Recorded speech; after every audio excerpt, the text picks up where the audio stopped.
Hello everyone. Today we are going to do whole GCSE physics paper 1. So let's start with the unit 1, which is energy. So first we'll talk about energy stores. So energy stored is a way energy is stored in an object or system. Energy, as we know, is not a substance. It is stored and transferred. So it's like money in different bank accounts stored in different forms. So energy is stored. It is stored in many ways, like chemical, thermal, kinetic, nuclear. So chemical energy is energy stored in fuel or foods like batteries, petrol or food. All of that are chemical energy. And then kinetic is energy of moving object like moving car, running person. They have kinetic energy. And then gravitational potential, it is energy stored due to height, like book on shelf or roller coaster. They have gravitational potential energy.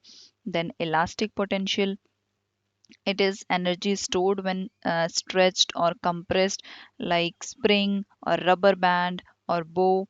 And then thermal or heat energy, it is energy due to temperature, like hot tea or heater. They have thermal energy. Next is nuclear energy, and it is energy in the nucleus of the atoms, like nuclear power. Then magnetic energy is energy stored in magnets, like magnet lifting metal. They have magnetic energy. Then electrostatic, it is energy stored in electric charges, like charged balloon. So these are the different types of energy. For chemical, we can say like petrol in a car or food in our body. Like when we eat food, chemical energy is stored in our body, and when we run, our body convert it into movement, which is kinetic energy, right? Like similarly, a moving bus has kinetic energy. If it crashes, the kinetic energy becomes heat and sound, right? And for gravitational potential energy, like a dam stores gravitational potential energy, and it produces, like when water flows down, it produces electricity. And similarly, when we stretch a rubber band or something, elastic energy builds up, and when we release it, it turn into like kinetic energy if it is moving, or something like that. Then thermal energy is like a hot engine store thermal energy, or some heat is wasted, like energy is wasted in the form of heat, right? And yeah, so these are the some of the example of energy stores. Okay, so for kinetic energy, there is a formula which is half mv square, where m is mass and v is velocity. So basically, kinetic energy depends on mass and speed or velocity. Okay, so the unit for kinetic energy, because the unit for mass is kilograms, and for velocity it's meter per second, and because it's energy, so unit of the energy is joule, right? Which we represent with J. Um, so next is gravitational potential energy, and this is the formula mgh. M is mass, g is gravity, which is 9.8 meter per second square, and h is the height. So gravitational potential energy depends on mass, and gravity is fixed. So mass and height. More height, more gravitational potential energy is stored. Um, in the system. And similarly, more speed means more kinetic energy, more mass means more kinetic energy, right? Like if we have two, if we have a marble and a big rock, so marble has less kind. If we like and there is a glass door, and if we want to break it, we can break it with like if we have two options, we would choose rock rather than choosing a small marble, because rock has more mass, so it will be having more kinetic energy, and more energy means it would be easier for us to like break that this glass door, right? um, So yeah, these are the formulas for energy. Then energy transfer. So basically energy is transferred from one form into another. Like in this picture we can see chemical energy here is transferred into kinetic energy as we eat food. So because food is giving us like glucose and energy, so this is chemical energy. And then when this guy is playing, it is converted into kinetic energy. When we like here petrol is a fuel, and all these type of energy are again chemical energy because these are chemical. When the school bus is like running, it's kinetic energy. In this example, again chemical energy. There is a battery stores chemical, so it's a chemical energy. And when alarm is ringing, it's producing sound energy, right? So these are some of the example of energy. We can see one form of energy is transferred into another form, right? And this is called transformation of energy. So energy can be transferred from one form to another. Okay, and basically there are different ways of energy transfer, and which are it can be transferred mechanically, or basically transfer means energy moving from one energy store to another. And because energy can never be created or destroyed, it is only moves between stores. Like here in examples, when here this chemical energy is when we are like putting petrol in into this bus, this is chemical energy. But when this bus is moving, this is kinetic energy. So this is conversion from one form to another. Because after some time, this school bus again it would again need this petrol or fuel, right? Because it will run out of it. It's not like that bus can create it itself, right? So energy is never created or destroyed, it only moves between stores. Okay. So there are different ways of uh, there are many ways energy is transferred. One is mechanically, like force moves an object, like pushing a car, it is mechanically, right? And here basically we are applying force to move an object in mechanically. And then second is electrically is energy carried by electric current, like phone charging. This is an example of electrically energy transferred. Then heating, by heating energy moves due to temperature difference. We know that energy always transfer from hotter object to cold object, right? Next one is it can be like transferred by radiation, by carrying waves, like some sun warming earth. This is an example of radiation, right? So these are the ways of energy transfer. Okay. Then we have here, so the formula between energy, power and time is like power is equals to energy over time. Okay. And power, the unit for power is watt. And like power is how much energy is there in how much time. Okay. So basically it is energy over time. So power means how fast energy is transferred or converted. Okay. It is rate of energy transfer, it tells us how quickly a device uses energy. Okay. Like suppose there are two kettles, kettle A boils water in 1 minute suppose, and kettle, let's say this A, and there is B. So it take 1 minute to boil water, and kettle B take 5 minutes to boil water. So both you are using energy, but kettle A has more power because it is working faster, right?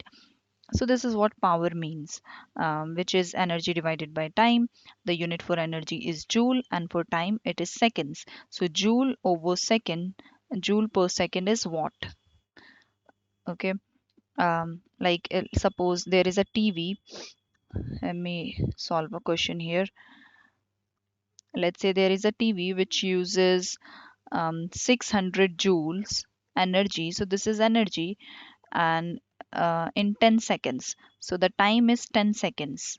Okay, and we want to find out power. So power we know is energy over time, right? Energy is 600. So 600 divided by 10 is 60 watt. So that means TV uses 60 joules um, per second.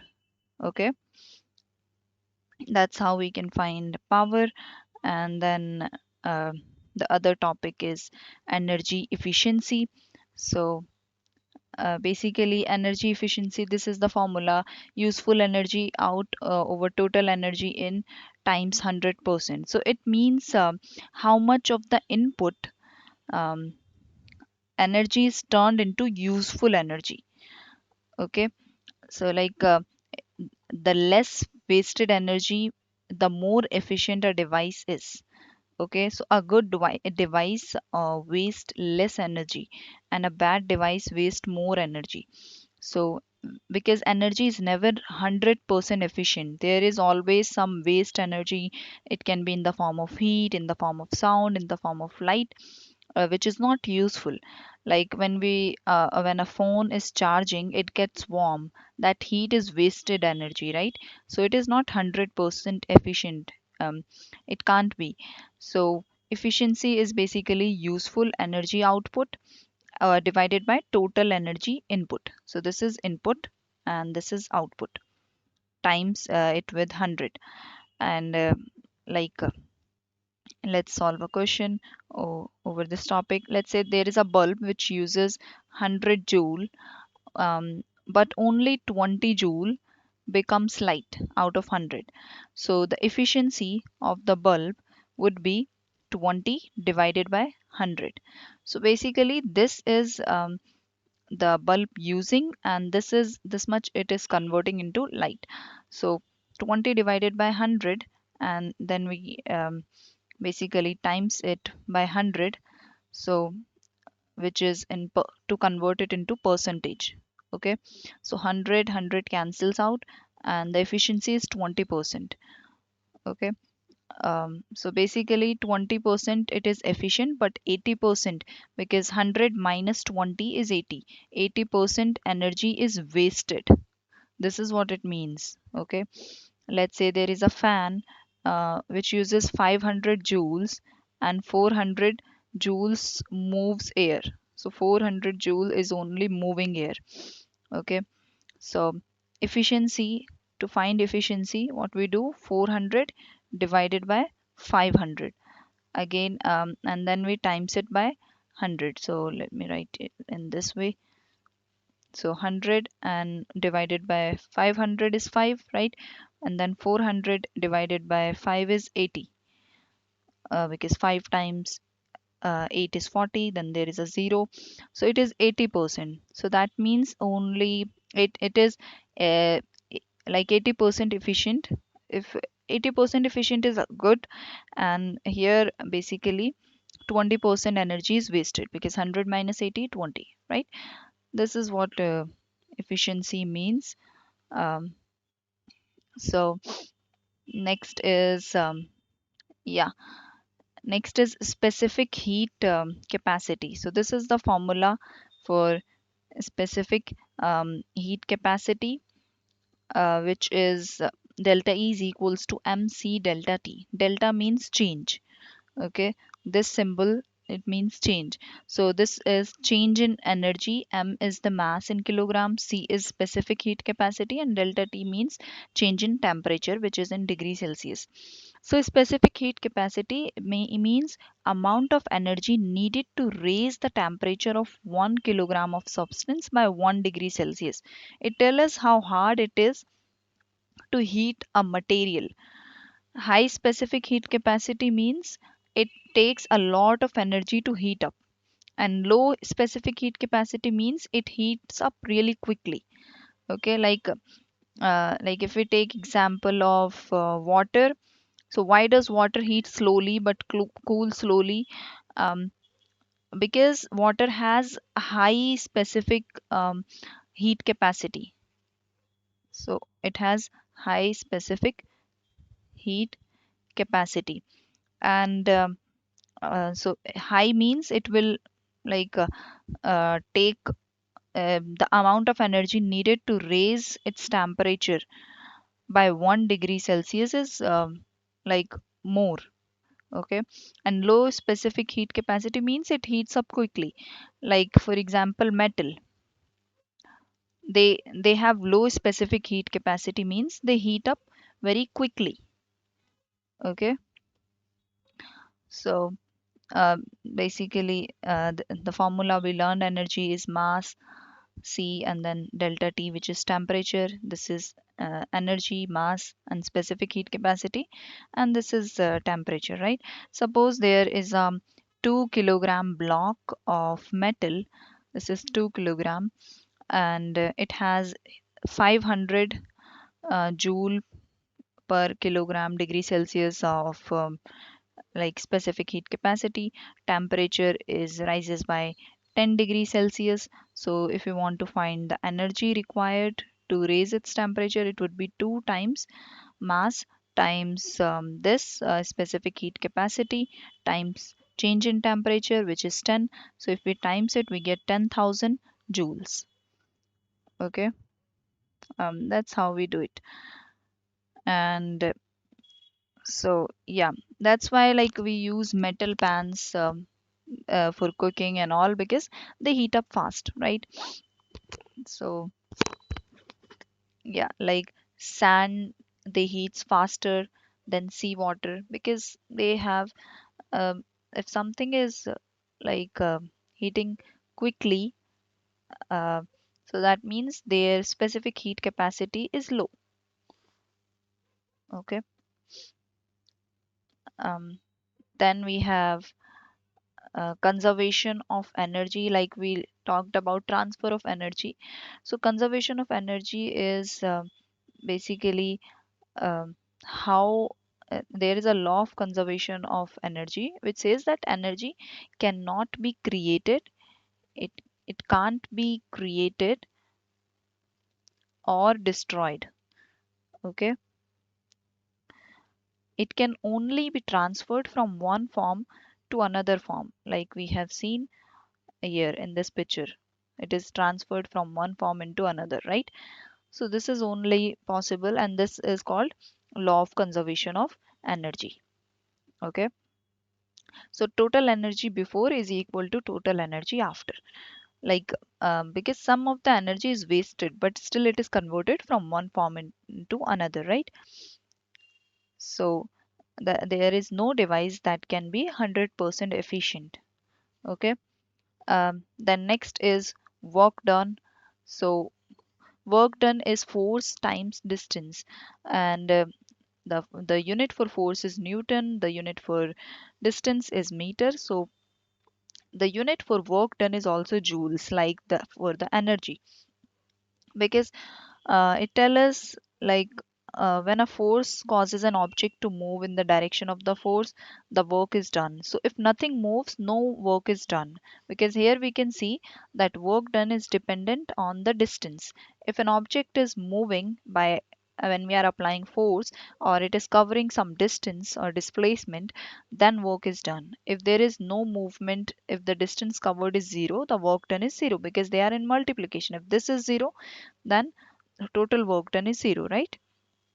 Like if we are pushing a box and it is moving, then work is done. If we are pushing a ball and there is no movement, even we are exhausted by applying force, then there is no work done. Why? Because no distance moved. Okay. So this is the formula for work done. And yeah, that's it for energy.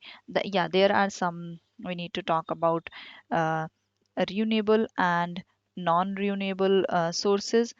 um, Basically these are like there are two types of energy sources. It can be renewable or non-renewable sources, means something we use to produce electricity or heat or power. Like renewable sources means um, they will not run out. Okay. They are naturally replaced, they are environment friendly as compared to non-renewable, like solar, wind, hydroelectric, biomass, geothermal. All of them will not run out, and they are environmental friendly as compared to non-renewable. Like solar energy, if you talk about that, and this is energy from sun, right? So solar panels, they convert light energy into electrical energy, like the solar homes put it in homes. There is they don't cause any pollution. There is this is um, which is good. That's why replacing non-renewable with renewable sources is good, right? Like wind energy, which is energy from moving air, right? Like wind turns turbine and generator makes electricity by from the kinetic energy of turbines, right? Which is and again, we will not run out of air. Air is always there, so it is clean, it is renewable. There is but there are some disadvantages, like it can be noisy, it depends on wind, it is not available everywhere. But still these are the renewable. So renewable means they will not we will not run out of them because they are available, right? Like geothermal, let me tell you, geothermal energy is energy from heat inside earth. Okay. And then biomass is like when we use energy from plants or animal waste, like wood burning or biogas plants. So again, this is renewable. Non-renewable means we will run out of them, and they, because they take millions of years to form, and the rate of consumption is way more higher than the rate of replenished. So that's why we will run out of them. And for example, coal, it, and they also cause pollution. Okay, because it is coal is used in power station, it cause air pollution, it release carbon dioxide, right? Like natural gases, oil, nuclear energy, all of them are non renewable, right? So yeah, I think that's it from the from energy unit. Now let's talk about unit 2. Okay. So first is current. So basically, current is the flow of electric charge, which is measured in amperes, which we denote with letter A. So when a charge is flowing through a circuit, which create current. So it means electrons moving through a wire. Like it's the same idea. Like current is like water flowing through a pipe. More water flow means higher current, or less water flow means slower current. Unit is amperes. And if electric current only flows in a complete or closed circuit, if the circuit is broken, the light goes off, there is no current, no current would flow. It's like when switch is open, right? So yeah, and also electron always move from negative charge towards positive terminal. Okay. So yeah, so like in battery, there is two terminal, positive and negative. So charge flows from negative to positive. Okay. So the formula for current is I, we denote it with I, Q over T. Q is charge and T is time. Okay. The unit for charge is coulomb, which we denote with C, and for time it's second. So coulomb per second is ampere. Okay. Suppose um, if 10 coulomb flows in 5 seconds. So this is charge and this is time. So the current is charge over time. Charge is 10 coulomb, time is 5 seconds. So current would be 2 ampere. Okay. Like a phone charger, let's say, transfers 60 coulomb in 20 seconds. So the current would be 60 divided by 20, which is 3 ampere. Okay. Um, next, yeah, next is potential difference, uh, or voltage. So the energy transferred per unit charge. It is measured in volts, which we denote with V. So potential difference, it is also called voltage, and it tells us how much energy each column of charges carries. Okay, how much energy each coulomb of charges carry. It is the push that makes electrons move around a circuit. So in simple meaning, how hard the battery pushes electric charge. That's voltage. Okay. Um, so you can like if you use water analogy, you can think of like if let's say electricity, um, let me just erase it. You can think of voltage as water pressure, and you can think of current as water flow. Okay, and you can think of like resistance, which we will just talk about, as narrow pipe. Okay, so higher voltage means a stronger push, and if there is stronger push, the water would flow like or the charge would be flowing, the speed would be more, and there would be more current, right? Because current is how much charge is flowing and how much time, right? So yeah, next is resistance. So which is um, anything that resists the flow of current. It is measured in ohms, and this is the symbol of ohms, like this. Okay, so it is how much resistance is how much a material or component opposes the flow of electric current. So like high resistance means hard for current to flow, and low resistance means it is easy for current to flow. That's why I here resembled it with narrow pipe, because if the pipe is narrow, water would not flow that much, right? By water I mean charge, so or current. So resistance is like a narrow pipe that slow down a water flow or current. So it is measured in ohms. And why does resistance happen? Because when electrons move through a wire, they collide with like with the atoms, and these collisions slow down the current, and energy is transferred like as heat. Okay, so like a phone charger, it gets warm because energy is lost due to resistance. Okay, um, so this is the okay. Let's first charge. We already talked about the same formula, because current is equals to charge over time. From here, the same formula we can talk about charge is current times time, right? From here, I just multiplied these two. Okay, so if we have okay, yeah. Next we have Ohm's law. So basically, which is V is equals to I times I. V is I times R. V is potential difference. I is current. R is resistance. So uh, it says that current is directly proportional to voltage as long as temperature stays constant. Okay. So if directly proportional means if we like if voltage increases, the current would increase. If voltage decreases, current would decrease. Okay, and using this we can calculate potential difference, resistance, or current. If any of the two things are given, we can find the third one, right? So remember, voltage is as push, current is flow, and resistance is difficulty. Okay, like higher voltage battery means the bulb would glow brighter, and thicker wire means less resistance, more current. If resistance is low, because resistance is like it oppose the flow of current, right? So less resistance means more current. Okay, so let's see some question using Ohm's law. How can we solve them?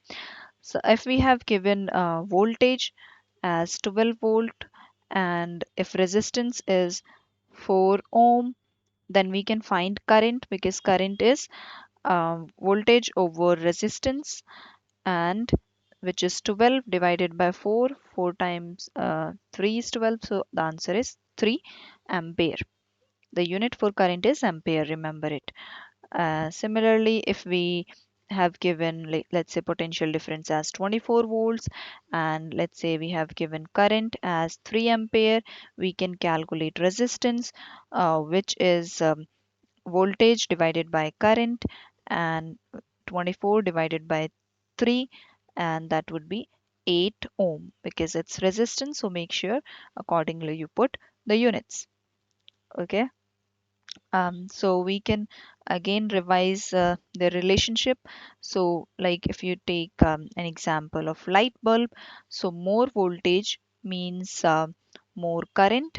This is what Ohm's law says, and the bulb would be glowing brighter, right? And like if you take example of phone charger, like correct voltage ensure safe current flow, so that's why there is a resistance. So high resistance control heat output, right? um, and stable voltage keeps brightness constant, right? So basically if we know like if the this voltage and current, because they are proportional according to Ohm's law, the relationship between them is like they are directly proportional. So that's why we get straight line IV graph.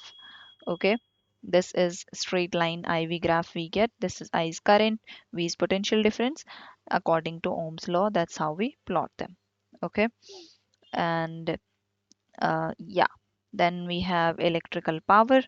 So basically electrical power is basically voltage times current, um, and it tells us about like how fast electrical energy is transferred or used.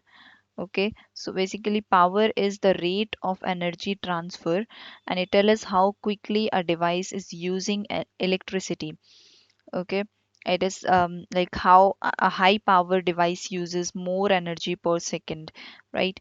So and again the unit for power is watt, and this is A. So yeah, 1 watt is 1 joule per second, because remember this formula. So power is the formula could be voltage times current or energy divided by time. We saw this one in unit 1, right?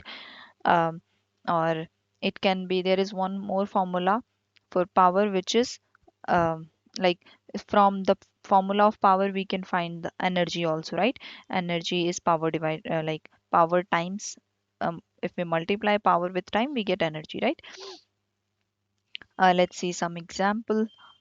Let's say a kettle uses 230 volt and 10 ampere of current. So what is the power of the kettle? What we do, 230 times 10 potential difference times current, which is 2300 watt.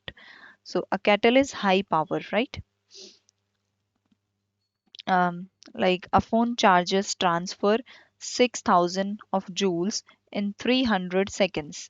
So to find power, what we do, 6000 divided by 300, these two cancel, 3 times 2 6 0, so the power is 20 watt.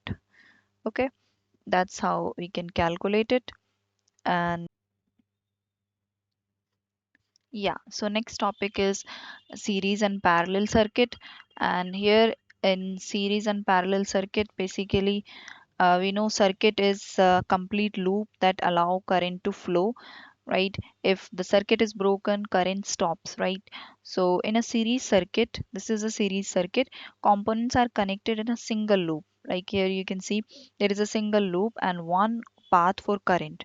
But so the current is same everywhere, all components get the same current, all of them, all bulb would be getting same current, but voltage is shared. So it's split between components voltage, and resistance adds up, like the total resistance across, if suppose there are three resistance so total would be uh, if we add all the resistance, that would be the total resistance. So if only one components break, all would stop working, because there is one path for current, there is one circuit, right? So if there is a problem with any of the component, whole circuit would stop working, right? So here resistance increases and current is decreasing, because it's like uh, all of them are getting it. So and we know resistance and current, they have opposite relation, right? And then in case of parallel circuit, they are connected in separate branches, right? All the components are connected in separate branches. Like here there are three branches, 1, 2 and 3, right? So there are multiple path for currents, right? As you notice here, let me just zoom it. So there are three paths for current to flow, right? So voltage is same across all the branches because each component is connected with the battery, right? First one is connected directly with this battery. Second one, if you see, it is directly connected with this battery.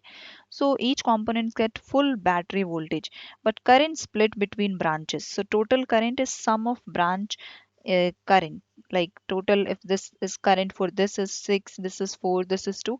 So 6 plus 4 plus 2 would be the total current of this whole circuit. Then if one component break, other would still work because there is a separate path for this branch, there is a separate path for this branch, and there is a separate path for this. So suppose this, there is a problem with this third branch, then these two would work because they are directly connected with this battery, so their path will not be affected. Okay, so house wiring, and they have in house our houses, there is parallel circuit. That's why like phone charger and TV, they both run at the same time. Okay, so let's take some example and let's try to understand it. Suppose there are two resistors. One is 4 ohm and other one is let's say 6 ohm. So the total, if they are connected in series, the total resistance would be 4 plus 6, okay, which is 10 ohm. So in case of series, the resistance you can see is increased. But in case of parallel circuit, if you want to find in parallel, that would become 1 over R1 plus 1 over R2. So 1 over 4 plus 1 over 6, which is going to be 6 times 4, 24, right? We multiply these two, then we do cross multiplication like this. 6 times 1 6, 4 times 1 4, so which is 10 over 24, which is less than 4 and 6. So here in case of parallel, total resistance decreases, right? You can think of series as one single road. Like if there is just one road, traffic slows down if road is blocked, right? But in case of parallel, suppose there are multiple roads. Okay, so traffic keeps flowing if one road is blocked. Suppose this is blocked, only this would be affected, they won't be affected. But in case of if there is only one, that would be affected in any case.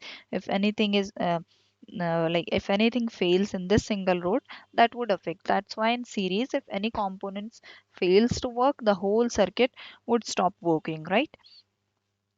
um, so in our homes we use parallel circuit, so each appliances receive same voltage and works independently, and if one device fails, others continue to operate. Okay, um, now let's get back to let's see some questions and all. So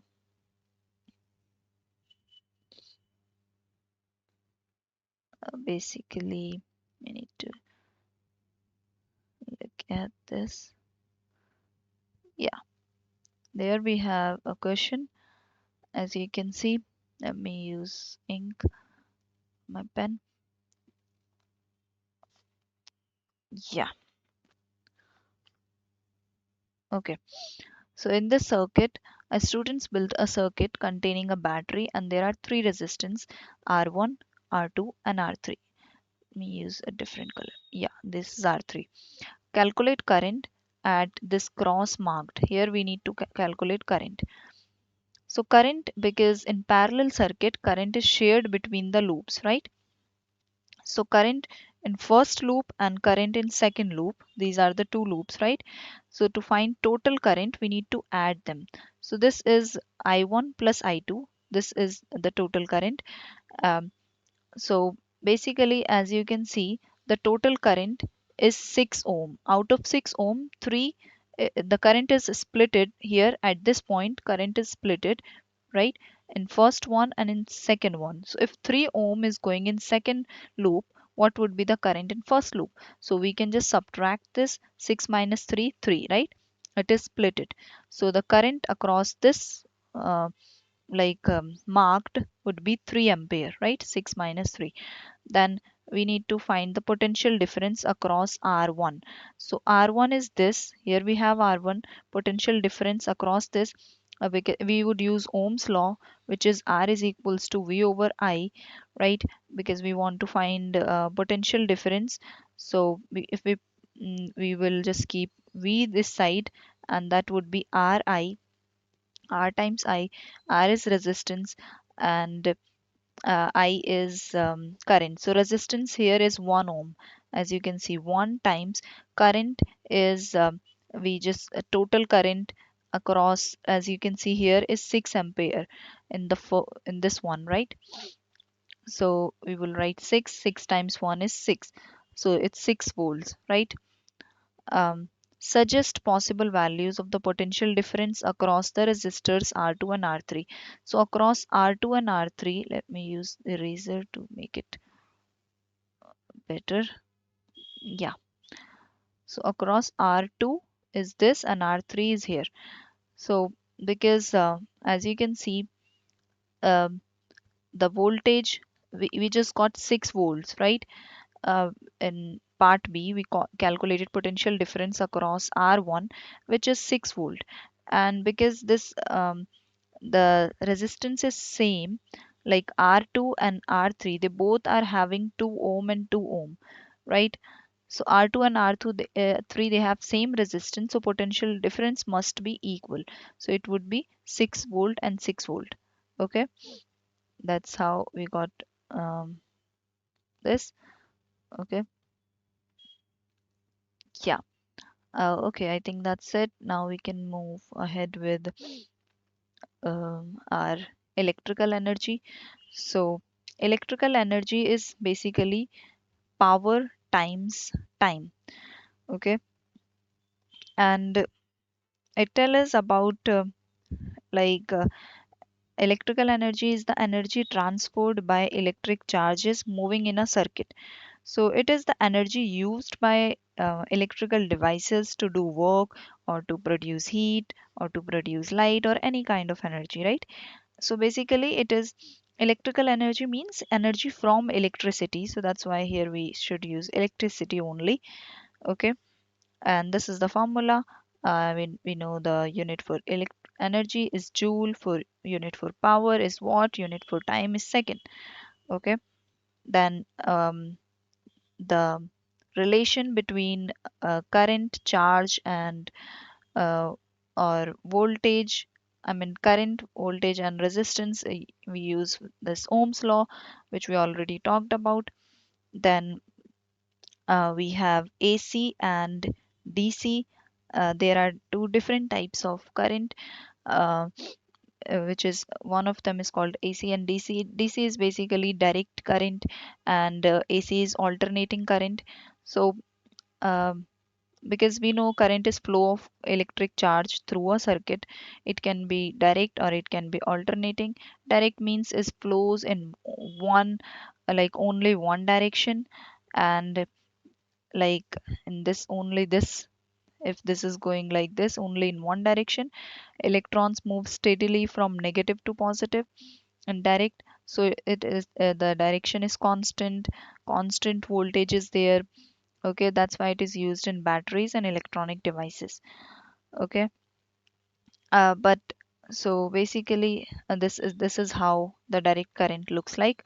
And in alternating, electrons move back and forth. It's like this. This is alternating current. It changes direction repeatedly. Okay, so here direction keeps changing, voltage rise and they falls. Okay, so that's why it is used in main electricity. In mains it is used. Okay, like home electricity, we use AC there. In fans, refrigerator, washing machine, in all of them we use alternating current. So there is a sine wave voltage, like it goes into positive, this is a positive cycle, then there is a negative cycle, then again a positive and a negative, like this. It keeps going on. Okay. um, so why main electricity is AC? Because AC voltage, it can be increased or decreased easily using transformer. A high voltage transmission means less energy lost, and it is efficient for long distance power lines. Okay, it can cover more distance. That's why we use AC in mains. Okay. um so next, yeah, I think this is what we have in electricity. And then next topic is particle model of matter. So first, we need to talk about matter. All matter they are made up of tiny particles which are called atoms, right?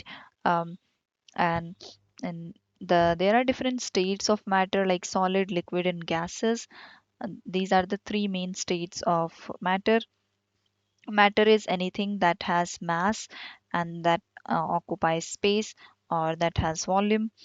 Okay.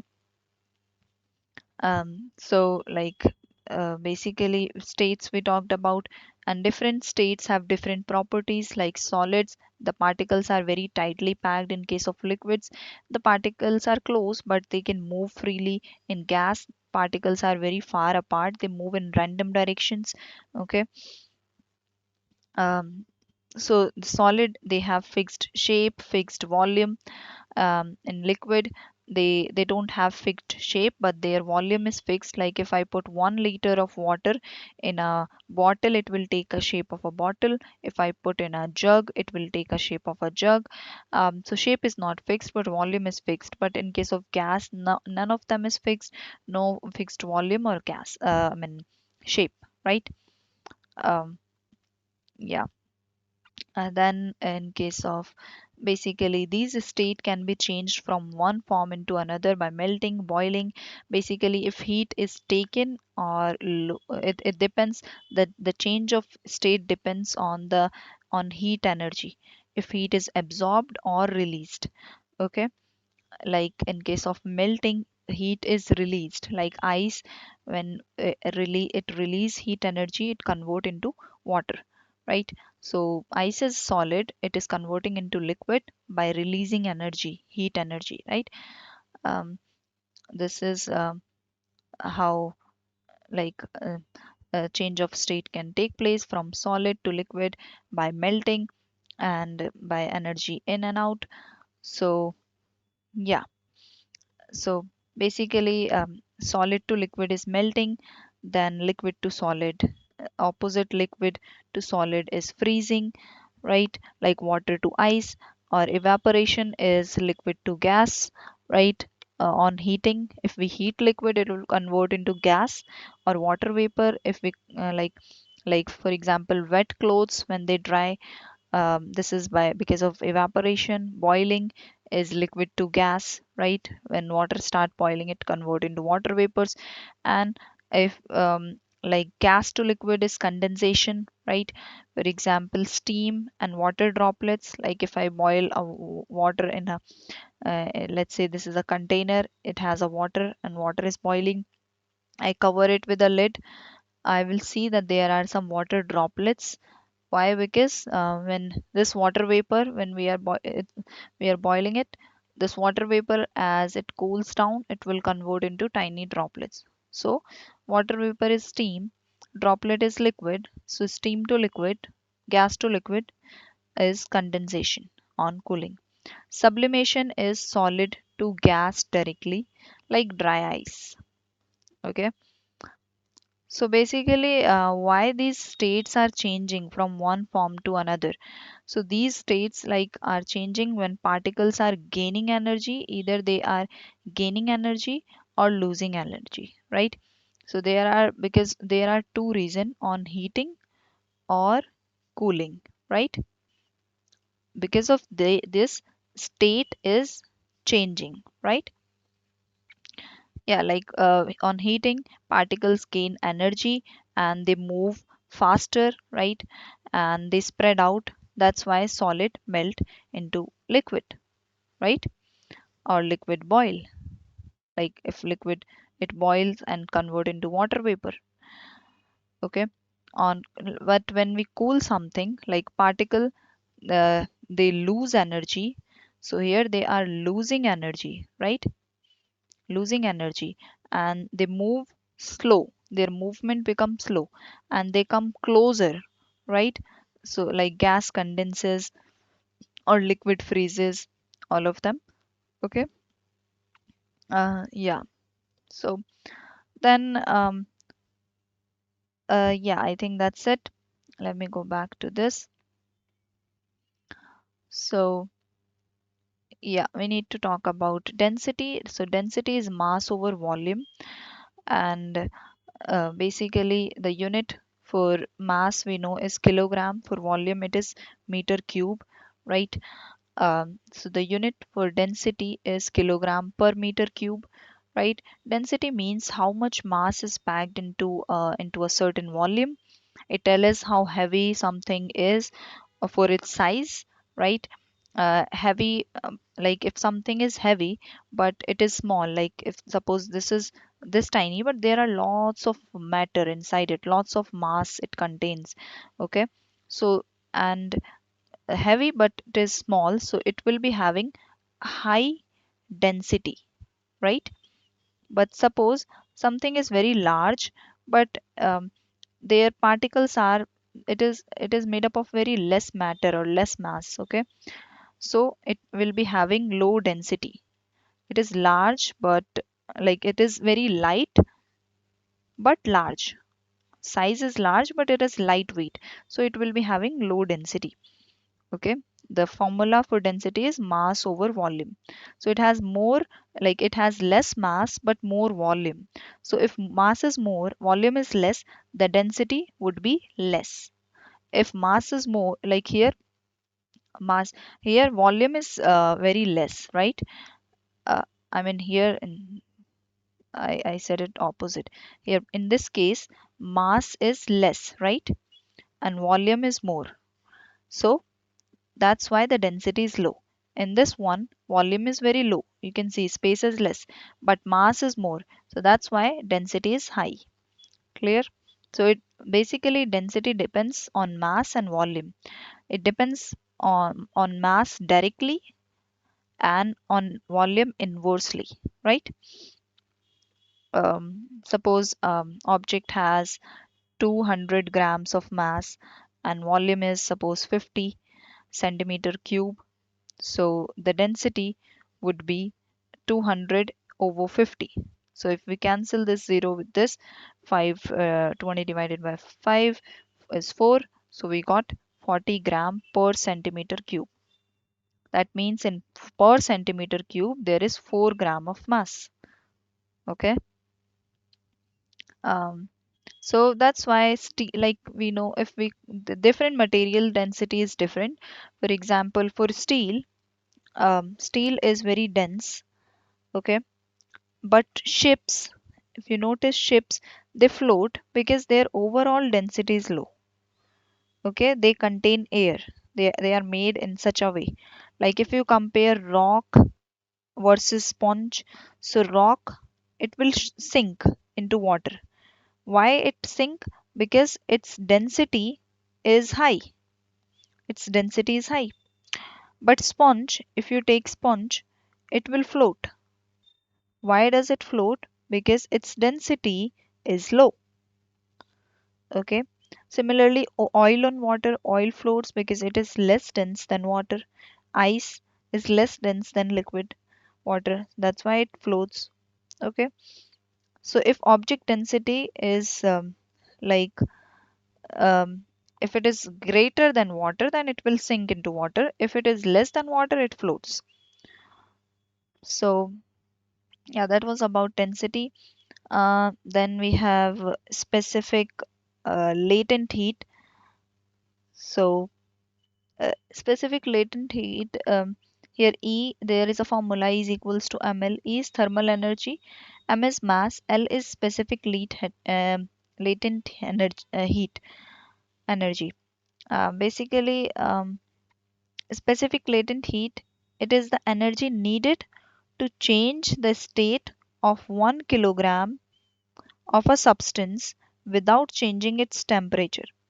Okay, so it is used to break or form bonds between particles, and if we don't want to raise temperature, so like heating plus temperature change specific heat capacity. um, and when we don't want to change temperature, then it is specific latent heat. Okay. So like ice melt at 0 degree, but its temperature does not rise while melting. So energy is breaking bonds. So that energy is why energy is not increasing the temperature, because that energy is used to break the bond between the particles, right? So a specific there are two types of specific latent heat. There is a latent heat of fusion. Fusion means solid to liquid, like energy needed to melt or freeze 1 kilogram of substance like ice to water. Okay. Specific heat of vaporization. So the other one is specific latent, I mean not specific heat, a specific latent heat of vaporization. So here it is converted into liquid into gas. So it is energy needed to boil or condense, other way like gas to liquid, or to condense 1 kilogram of a substance like water into steam. Okay. So yeah, basically it is just remember it is the energy needed to change state of 1 kilogram of a substance without changing its temperature. Suppose we have 1 kilogram of ice, it's changing into water without changing its temperature. Why? Because why the temperature is not increased? Because the energy is used to break or to form bonds between the particles, but not to raise temperature. Okay. Um, the next one is internal energy. So internal energy, it is kinetic energy stored plus potential energy stored. So it is the total energy stored inside a substance due to its particles. Okay. It is just a sum of kinetic and potential. Like it is internal energy is energy of particles moving, and energy of particles pulling on each other, because particles keep like if there is a substance, any matter, the particle inside it, they keep moving in random direction. So because they are moving, they have kinetic energy and they pull on each other. Okay, that energy, that total energy is internal energy. So faster particles means they have higher kinetic energy, and slower particle moving means they have lower kinetic energy. So if a object is hotter, the particle move faster if temperature increases, right? Because they gain kinetic energy. That heat energy is converted into kinetic energy. Cold, like if you take cold water, then particles move slowly there. In hot water, particle moves faster. Okay. So and there is also potential energy stored inside the particle. So potential energy of particle means energy due to force between the particles. Okay. So the like particle which are close together, they have higher potential energy. Okay. And when bonds break, potential energy increases. So when ice melt, what happen? Bonds break between the particles of ice, and potential energy increases. Okay. So heating a substance increase internal energy because it increase kinetic energy. So temperature, a measure of the average kinetic energy of the particle. Okay. Um, then we have gas laws. Um, so like Boyle's law. So it's says pressure times volume is equals to constant. So gas laws, they explain how pressure, volume, and temperature of a gas are related. Okay. They explain behavior of gas according to the particle of gas. Okay, like Boyle's law. It says that pressure times volume is constant. Okay, like it says that if volume decreases, if we decrease volume, the pressure would increase. This is what it means. And then there is Charles' law. Okay, which says that volume and temperature are directly proportional at constant pressure. Okay, it means that higher temperature, larger volume, and lower temperature, smaller volume. Okay, like real life example is hot air balloon. It rises, so balloon shrinks in freezer, and or air expands when heated. These can be explained using Charles' law, right? So these are the important topics of next unit. Now we need to go to the last unit, which is atomic structure. So we know matter, everything around us is made up of tiny particles which are called atoms, right? So they are consist of a nucleus. Like if this is an atom, this is the nucleus, the center. In the center we have nucleus, and it is surrounded by electrons. Like this is nucleus, and these are electrons, and these are the orbits in which electrons revolve around the nucleus. Radius of atom is about zero point 0.1 nanometer. Nanometer means 10 to the power. Actually, it should be nanometer means 10 to the power negative 9, but here zero point 0.1 is converted into 1, so that's correct. The nucleus contain proton and neutron. So, um, like proton have positive charge, you can remember P for positive and P for proton. Neutron are neutral, they don't have any charge. N is neutral, N is neutron. And the other one, electron, is negatively charged. They have negative charge on them. Okay, and neutron, um, they their radius is this much. Now, so basically, this is the structure of atom. Let me go there. I think I have it here. Okay, let me just try it here. Rather than, yeah, let's quickly revise. All the metals are made up of atoms, and suppose this is an atom, let's say, and this is the nucleus. Let's say this is very tiny, but I made it so that I can draw. Now it has positively charged proton and neutron, and this is neutral inside, and this is nucleus. And then there are some orbits. These are the orbits in which electrons revolve. Okay, so these are electrons around the nucleus. Okay, so basically electrons are negatively charged, protons are positively charged, neutrons are neutral. Electrons can move around nucleus, but protons and neutrons they are fixed. Electrons can jump from one atom to another. Okay, yeah. Then we have isotopes. So basically isotopes, they are atoms of the same element but with a different number of neutrons.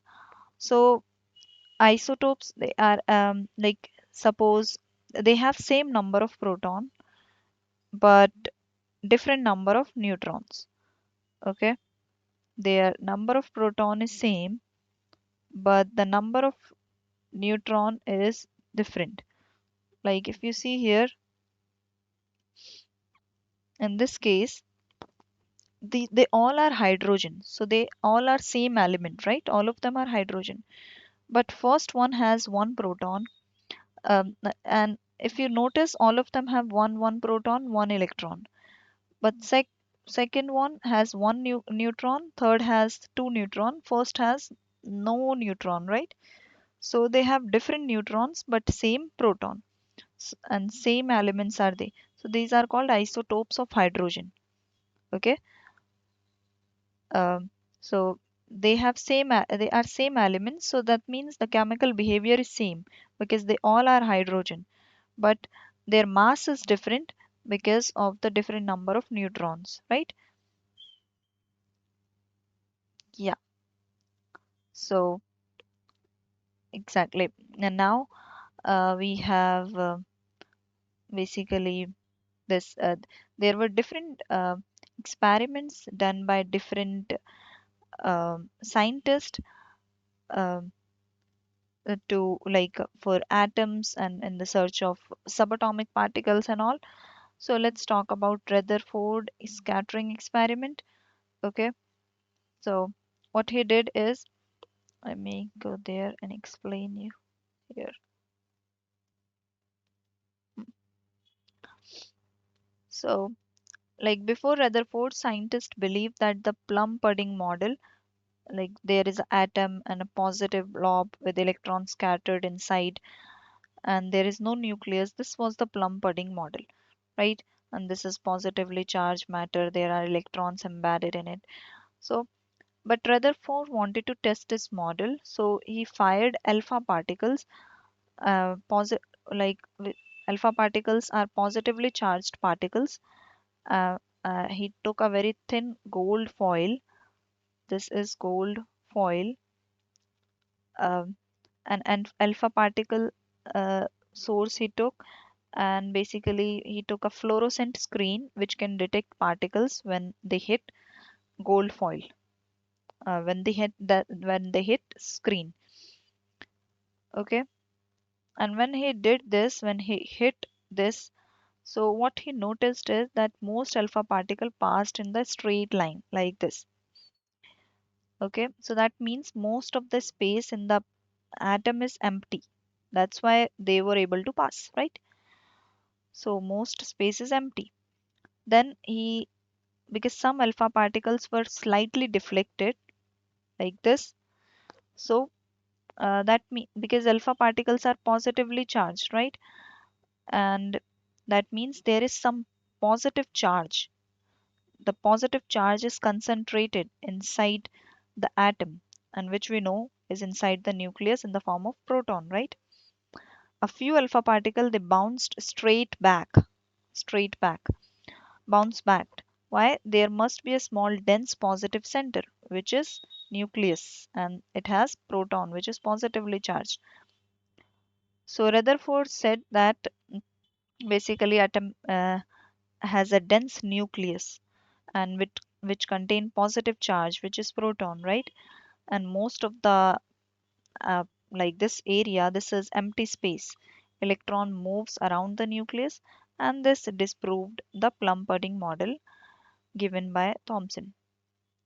Okay, so what he basically gave us, he told us that nucleus is in the center. It has positively charged particles, which are proton, and neutron, which are neutral, and electrons orbit around nucleus. Okay, so this was about Rutherford scattering model, and then um, yeah. So in an atom, like if in an atom, suppose this is an atom, and the center we have I mean nucleus. It has proton positively charged, neutron neutral, and electrons are revolving around it, right? These are electrons negatively charged. So basically, number of protons and neutrons, protons and electrons, I mean, they are equal, always equal, and which make our atom like net charge neutral. Suppose there are three proton positively charged, three neutron negatively charged, so they cancel out and overall is neutral, right? So remember this.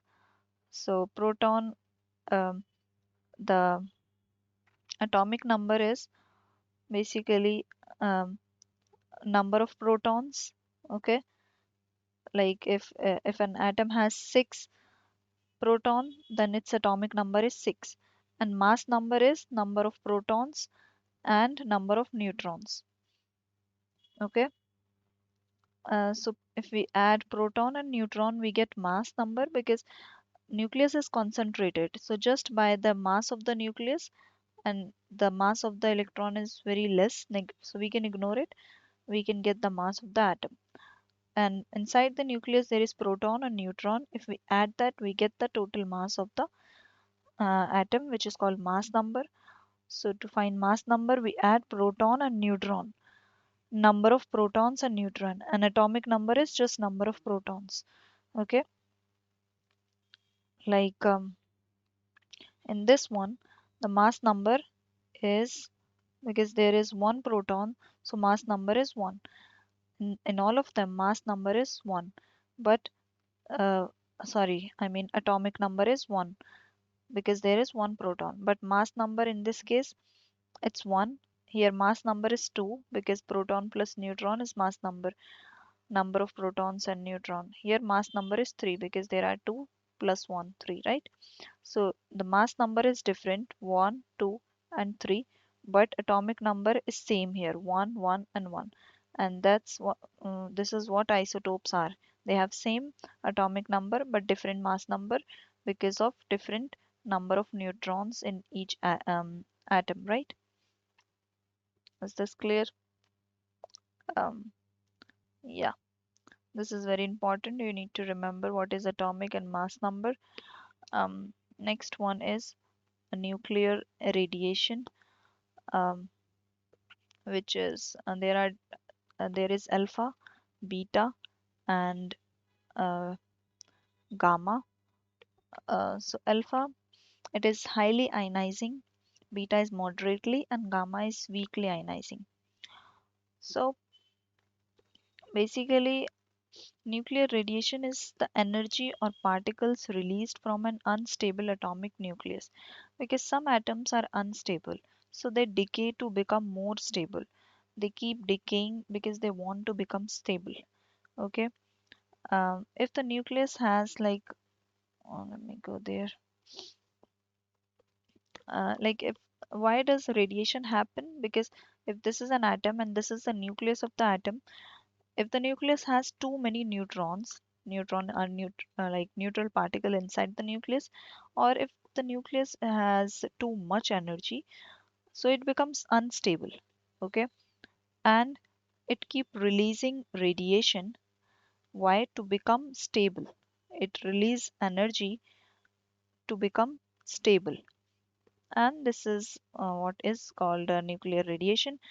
And so there are main three types of nuclear radiation: alpha, beta, and gamma. Okay, alpha, beta, and gamma. So let's see what happens in each of them. So let me just go there and show you this picture. Zoom it. It's too much.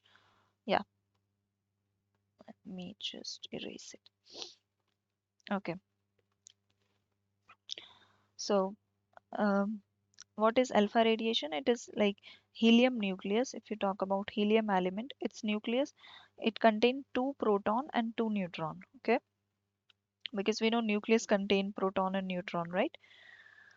Now it's very heavy and it is positively charged because it's a nucleus, so it has positive charge. Neutron is neutral, so it is positively charged, right?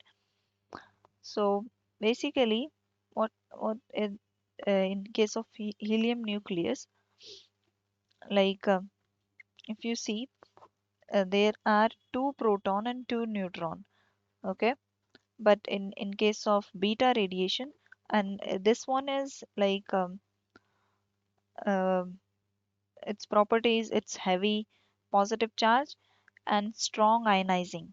Okay, in case of beta, it is fast moving electrons. These are fast moving electron, and um, there is one proton, one neutron, and one electron.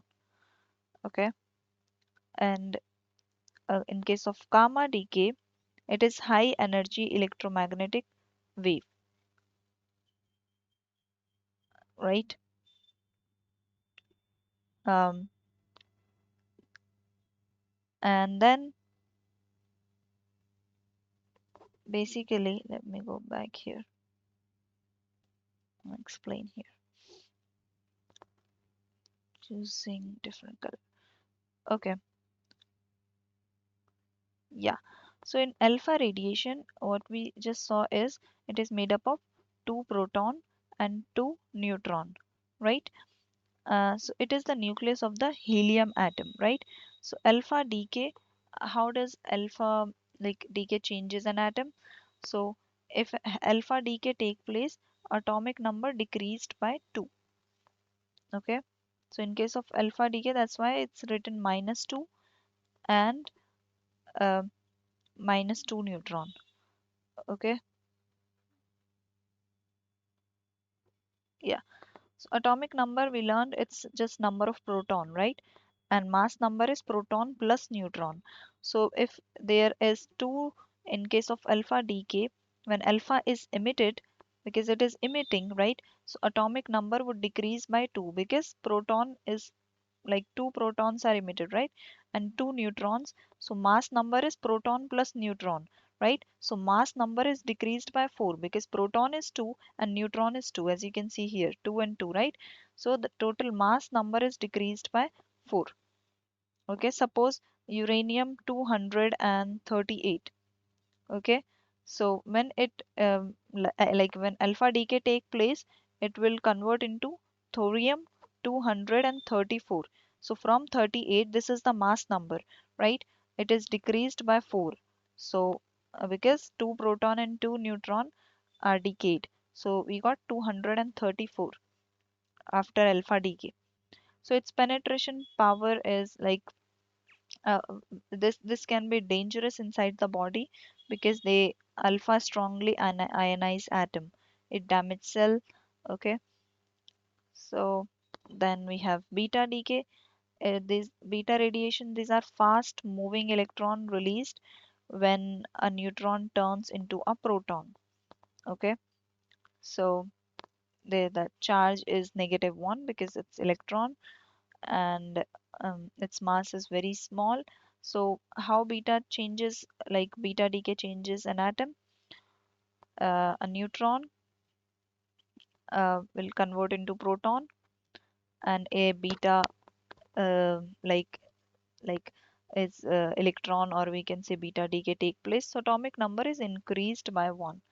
Okay, mass number stays same because mass number is proton plus neutron. There is one proton and one neutron, so plus minus they will balance out, but atomic number increased by 1. Okay, in this case, so because atomic number means number of proton. Okay, because proton is plus 1, right? So the atomic number is increased by 1. Okay, in gamma radiation is just gamma is not a particle, it is high energy electromagnetic wave. Okay, so in gamma there is no mass, no charge. Gamma emission changes, like gamma emission, it does not change atomic number, it does not change mass number, it only releases extra energy. Okay, in the form of photon. So that's it. So remember, in case of in gamma there is no change in mass number or atomic number. Okay, in case of beta, atomic number is increased by 1, and in case of alpha, basically mass number decreased by 4 and atomic number increase like decrease by 2. So in alpha, beta and gamma, here mass atomic number decrease, this is atomic number, it decreased by 2. Mass number, if we talk about mass number, it decreased by 4. In beta, in case of beta decay, atomic number, it increased by 1. In gamma, there is no change in any of them, atomic or mass number. Okay. Um, yeah. So then alpha, beta, and gamma, we already talked about their decay and also basically radioactive decay is the process when an unstable atomic nucleus is releasing radiation to become more stable, right? So atom changes into a new element, okay, by releasing alpha, beta, or gamma radiation, right? This is what we have seen. Um, so it happens because nucleus become unstable because of energy or some reason, and by by doing this decay, it want to become stable, okay. And then there is, okay, let me see if, yeah, I think that's it. Thank you.